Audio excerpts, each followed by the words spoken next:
கோடைகால கூட்ட நெரிசலை சமாளிக்க சென்னை நெல்லை இடையே முன்பதிவு இல்லாத சிறப்பு மெமு ரயில்கள் இயக்கப்படும் என தெற்கு ரயில்வே அறிவித்துள்ளது. அதன்படி இன்று இரவு 11:50 மணிக்கு சென்னை எக்மோரிலிருந்து புறப்படும் சிறப்பு ரயில் மறுநாள் காலை 10:45 மணிக்கு திருநெல்வேலி சென்றடைய உள்ளது. மறுமார்க்கத்தில் நெல்லையிலிருந்து நாளை மதியம் 1:20 மணிக்கு புறப்படும் சிறப்பு ரயில் இரவு 11:45 மணிக்கு தாம்பரம் வந்தடையும் என தெரிவிக்கப்பட்டுள்ளது. 12 பெட்டிகளை கொண்ட இந்த சிறப்பு ரயில் தாம்பரம், விழுப்புரம், திருச்சி, மதுரை உள்ளிட்ட முக்கிய நிலையங்களில் நின்று செல்லும் எனவும் தெரிவிக்கப்பட்டுள்ளது.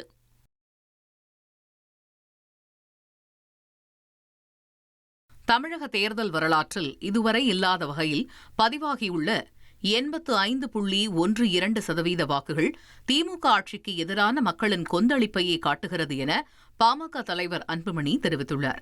இதுகுறித்து அன்புமணி வெளியிட்டுள்ள அறிக்கையில் மக்கள் ஒரு அமைதி புரட்சியை நிகழ்த்தி காட்டியுள்ளதாக குறிப்பிட்டுள்ளார். இந்த வரலாறு காணாத வாக்குப்பதிவு ஆட்சி மாற்றத்திற்கான வாக்குகள் என்று அவர் உறுதிபட தெரிவித்துள்ளார்.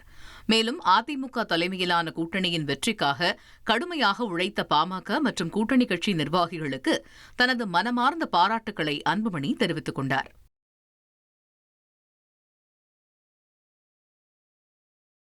பாஜகவிற்கு தாவிய ராகவ் சதா உள்ளிட்ட 3 ஆம் ஆத்மி மாநிலங்களவை உறுப்பினர்களை தகுதி நீக்கம் செய்ய கோரி ஆம் ஆத்மி கட்சியின் மூத்த தலைவர் சஞ்சய் சிங் மாநிலங்களவை தலைவருக்கு கடிதம் எழுத உள்ளதாக தெரிவித்துள்ளார். ஆம் ஆத்மி கட்சியிலிருந்து விலகி பாஜகவில் இணைந்த ராகவ் சதா, அசோக் மிட்டல் மற்றும் சந்தீப் பதக் ஆகியோரின் மாநிலங்களவை உறுப்பினர் பதவியை கட்சி தாவல் தடை சட்டத்தின் கீழ் பறிக்க வேண்டும் என அவர் வலியுறுத்தியுள்ளார்.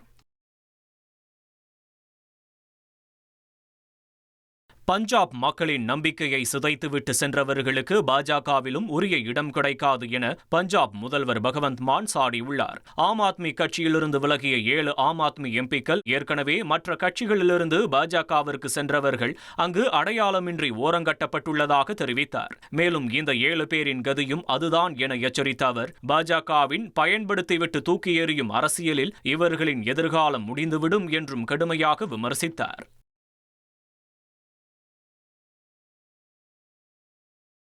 நேர்மையான அரசியலை முன்னிறுத்தி தொடங்கப்பட்ட ஆம் ஆத்மி கட்சி ஊழலின் கூடாரமாக மாறிவிட்டது என அக்கட்சியின் முக்கிய முகமான சுவாதி மாலிவால் பகிரங்கமாக குற்றம் சாட்டியுள்ளார். கடந்த 18 ஆண்டுகளாக அரவிந்த் கெஜ்ரிவாலுடன் இணைந்து பயணித்த சுவாதி மாலிவால் தற்போது கட்சியிலிருந்து விலகுவதாக அறிவித்துள்ளார். இது தொடர்பாக அவர் வெளியிட்டுள்ள அறிக்கையில், ஊழலை ஒழிக்க வந்த கட்சி இன்று ஊழலில் மூழ்கிவிட்டதாகவும் தமக்கு விடுக்கப்பட்ட கொலை மிரட்டல்களும் ஆம் ஆத்மி கட்சியை விட்டு தாம் விலக முக்கிய காரணம் என்றும் அவர் தெரிவித்துள்ளார். பெங்களூரு நகரின் வளர்ச்சிக்கு முட்டுக்கட்டையாக இருக்கும் கட்டிட உயர கட்டுப்பாடுகளை தளர்த்த கோரி கர்நாடக துணை முதல்வர் டி.கே. சிவகுமார் மத்திய அரசை அணுகியுள்ளார். டெல்லியில் மத்திய பாதுகாப்புத்துறை அமைச்சர் ராஜ்நாத் சிங்கை நேரில் சந்தித்த அவர் இது தொடர்பான கோரிக்கை மனுவை அளித்தார். கட்டிடங்களின் உயரத்திற்கு பல கடுமையான கட்டுப்பாடுகள் விதிக்கப்படுவதால் நகரின் உள்கட்டமைப்பு மற்றும் ரியல் எஸ்டேட் வளர்ச்சி பாதிக்கப்படுவதாக கூறி பல கோரிக்கைகளை முன்வைத்தார். இந்த கோரிக்கைகளை பரிசீலிப்பதாக மத்திய அமைச்சர் ராஜ்நாத் சிங் உறுதியளித்துள்ளார். திருப்பதி ஏழுமலையான் கோவிலில் புகழ்பெற்ற பத்மாவதி பரிணய உற்சவம் கோலாகலமாக தொடங்குகிறது. நாராயணகிரி வனப்பகுதியில் இதற்காக பிரம்மாண்ட மண்டபம் அமைக்கப்பட்டு வருகிறது. தமிழகத்தைச் சேர்ந்த 60க்கும் மேற்பட்டோர் 4 டன் அரிய வகை மலர்கள் மற்றும் 2 டன் பழங்களை கொண்டு அலங்கார பணிகளில் ஈடுபட்டுள்ளனர். பத்மாவதி பரிணய உற்சவம் மாலை 4 மணிக்கு தொடங்கி தொடர்ந்து 3 நாட்களுக்கு நடைபெறவுள்ளது குறிப்பிடத்தக்கது.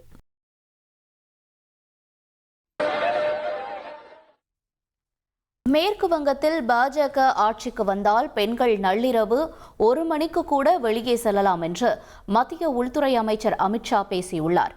மேற்கு வங்கத்தின் வடக்கு 24 பர்கானஸ் பகுதியில் நடைபெற்ற பிரம்மாண்ட ரோட் ஷோவில் பேசிய மத்திய உள்துறை அமைச்சர் அமித்ஷா, பாஜக ஆட்சிக்கு வந்தால் பெண்களின் பாதுகாப்பு உறுதி செய்யப்படும் என்றார்.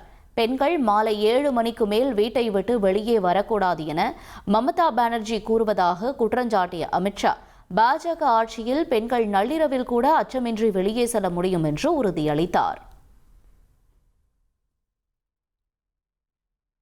மேற்கு வங்கத்தின் கங்கை நதி தூய்மையாக உள்ளதால் பிரதமர் மோடி அதில் படகு பயணம் செய்தது மகிழ்ச்சிதான் என்று கூறியுள்ள மேற்கு வங்க முதல்வர் மமதா பானர்ஜி, அதே சமயம் டெல்லியில் உள்ள யமுனை நதியின் நிலை குறித்து விமர்சித்துள்ளார்.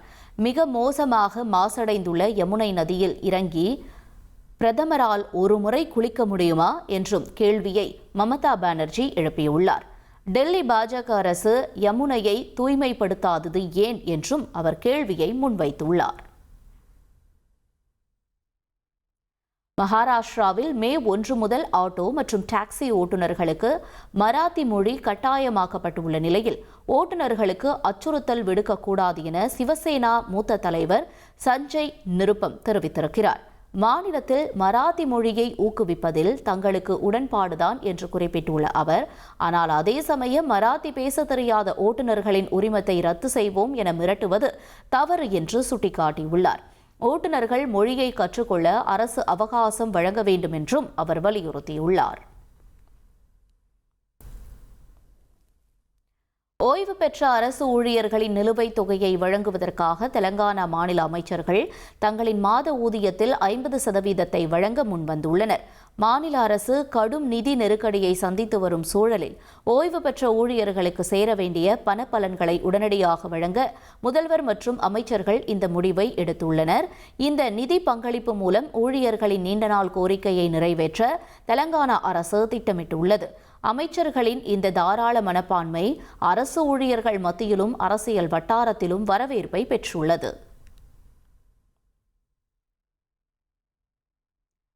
மணிப்பூரில் மீண்டும் வெடித்துள்ள வன்முறையில் 3 பேர் உயிரிழந்திருப்பது அங்கு பதற்றத்தை ஏற்படுத்தியுள்ளது.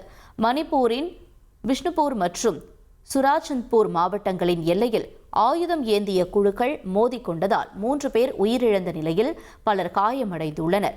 வன்முறை பாதித்த பகுதிகளில் அசாம் ரைபிள்ஸ் மற்றும் அதிரடி படையினர் குவிக்கப்பட்டுள்ளனர்.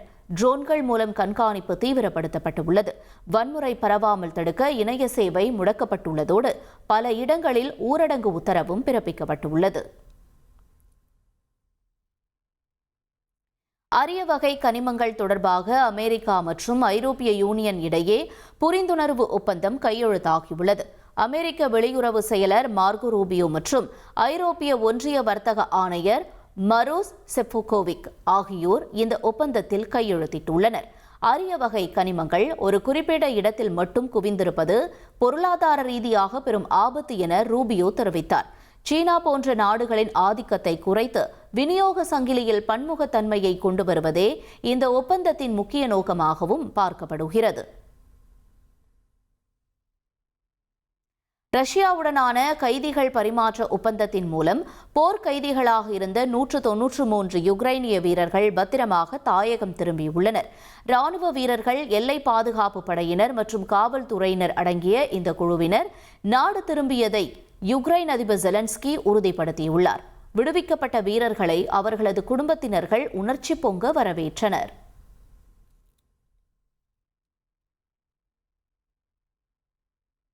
யுக்ரைன் எல்லையில் அதிகரித்து வரும் வான்வழி அச்சுறுத்தல்களை தொடர்ந்து ருமேனியா தனது பாதுகாப்பு திறனை மேம்படுத்தும் வகையில் அதிரடியான ஆளில்லா விமான போர் பயிற்சியை மேற்கொண்டது.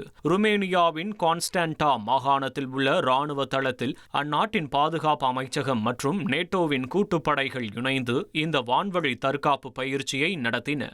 ட்ரோன்களை இயக்குதல், நவீன சென்சார்கள் மூலம் எதிரி இலக்குகளை துல்லியமாக கண்டறிதல் மற்றும் அவற்றை அழித்தல் போன்ற தொழில்நுட்ப பயிற்சி அளிக்கப்பட்டது. ஜப்பானின் இவாடே மாகாணத்தில் கடந்த புதன்கிழமை தொடங்கிய காட்டுத்தீ கட்டுக்கடங்காமல் பரவி வருவதால் 3000க்கும் மேற்பட்ட மக்கள் தங்கள் வீடுகளை விட்டு வெளியேற உத்தரவிடப்பட்டுள்ளது. ஏற்கனவே நிலநடுக்கம் மற்றும் சுனாமியால் பாதிக்கப்பட்ட இப்பகுதி மக்கள் தற்போது காட்டுத்தீயால் பெரும் அச்சத்தில் உள்ளனர். வடக்கு ஜப்பானின் ஒட்சுகி நகரில் பரவி வரும் காட்டுத்தீயால் இதுவரை சுமார் 1000 ஹெக்டேர் நிலப்பரப்பு எரிந்து சாம்பலாகியுள்ளதாக தகவல்கள் வெளியாகியுள்ளது.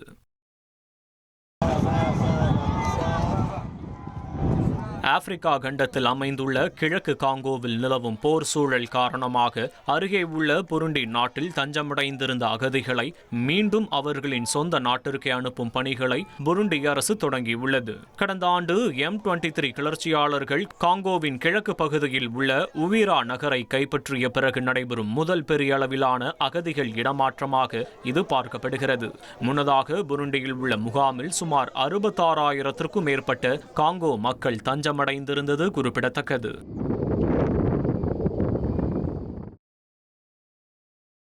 ஈரான் மீதான அமெரிக்காவின் கடல்சார் முற்றுகை உலகளாவிய ரீதியில் விரிவுபடுத்தப்படுவதாக அமெரிக்க பாதுகாப்புத்துறை செயலர் பீட் ஹெக்ஸெத் எச்சரித்துள்ளார். ஹார்முஸ் ஜலசந்தி வழியாக ஈரான் செல்லும் கப்பல்களை அமெரிக்க கடற்படை தீவிரமாக கண்காணித்து வருவதாகவும் இதுவரை 34 கப்பல்கள் தடுத்து நிறுத்தப்பட்டு திருப்பி அனுப்பப்பட்டுள்ளதாகவும் தெரிவித்த அவர் ஈரானுக்கு இன்னும் ஒரு நல்ல உடன்படிக்கையை செய்து கொள்ள வாய்ப்புள்ளதாக கூறினார்.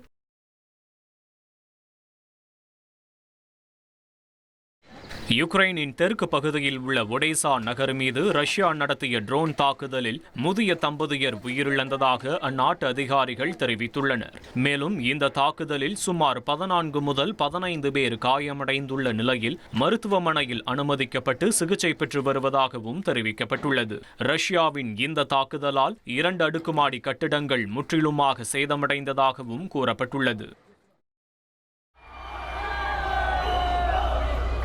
IPL கிரிக்கெட் திருவிழாவில் மும்பை இந்தியன்ஸ் அணியை 100 ரன்கள் வித்தியாசத்தில் வீழ்த்தி அபார வெற்றி பெற்ற சென்னை சூப்பர் கிங்ஸ் அணியினர் மும்பையிலிருந்து சென்னை திரும்பினர். சென்னை விமான நிலையத்தில் அவர்களுக்கு உற்சாக வரவேற்பு அளித்ததை தொடர்ந்து பலத்த பாதுகாப்புடன் விடுதிக்கு அழைத்து செல்லப்பட்டனர். வரும் ஞாயிற்றுக்கிழமை நடைபெறவுள்ள ஆட்டத்தில் குஜராத் டைட்டன்ஸ் அணிக்கு எதிராக சென்னை சூப்பர் கிங்ஸ் அணி மோத உள்ளதால் ரசிகர்கள் மத்தியில் இப்போதே எதிர்பார்ப்பு அதிகரித்துள்ளது.